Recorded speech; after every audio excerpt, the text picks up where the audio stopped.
একজন অসহায় বৃদ্ধা মা যার শেষ সম্বলটুকু কেড়ে নিতে চাইছে একদল ক্ষমতাধর ভূমিদস্যু। তারা রাজনৈতিক নেতার নাম ভাঙিয়ে জোরপূর্বক জমি দখলের তাণ্ডব চালাচ্ছে। বৃদ্ধা মা কাঁদতে কাঁদতে এসে বললেন, বাবা, মা, ওরা আমার ঘর ভেঙে ফেলছে, এখন আমি এই বয়সে কোথায় দাঁড়াবো? ঠিক সেই মুহূর্তে অন্যায়ের প্রতিবাদ করতে সাধারণ পোশাকে সেখানে পৌঁছলেন একজন নির্ভীক অফিসার, মনিকা। মনিকা শান্ত স্বরে বললেন, ভাই, এই মায়ের তো আর কোনো জায়গা নেই, কেন তার ঘর ভাঙছে?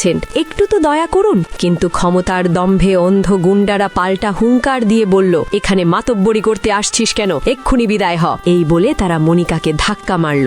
অন্যায় যখন সীমা ছাড়িয়ে যায় তখন প্রতিবাদী একমাত্র পথ। মনিকা প্রথম গুন্ডার হাত ধরে আছাড় মারলেন। শুরু হলো 10-12 জনের সাথে একা লড়াই। মনিকার একের পর এক জাম্পিং মুভ আর শক্তিশালী আঘাতে ধরাশায়ী হল ভূমিদস্যুরা। মুহূর্তের মধ্যেই সেখানে স্পেশাল ফোর্স হাজির হয়ে চারপাশ ঘিরে ফেলল। গুন্ডা সর্দারের কলার চেপে ধরে বজ্রকণ্ঠে মনিকা বললেন, নেতা হোক আর বড় কোনো পদাধিকারী, আইনের ঊর্ধ্বে কেউ না। আজ তোদের আসল জায়গা হবে জেলখানায়। মনে রাখবেন, ক্ষমতার দাপট দেখিয়ে জমি দখল বা সাধারণ মানুষের উপর অত্যাচার চিরদিন চলে না। যখন কেউ অন্যায়ের শিকার হন তখন রুখে দাঁড়ানোর সাহস সঞ্চয় করতে হয়। দেশের অতন্ত্র প্রহরীরা সব সময় ন্যায়ের পথে আপনার পাশে আছে। অন্যায়ের প্রতিবাদ সবাইকে করতে হবে। নিরাপদ সমাজের জন্য আসুন আমরা এক হই।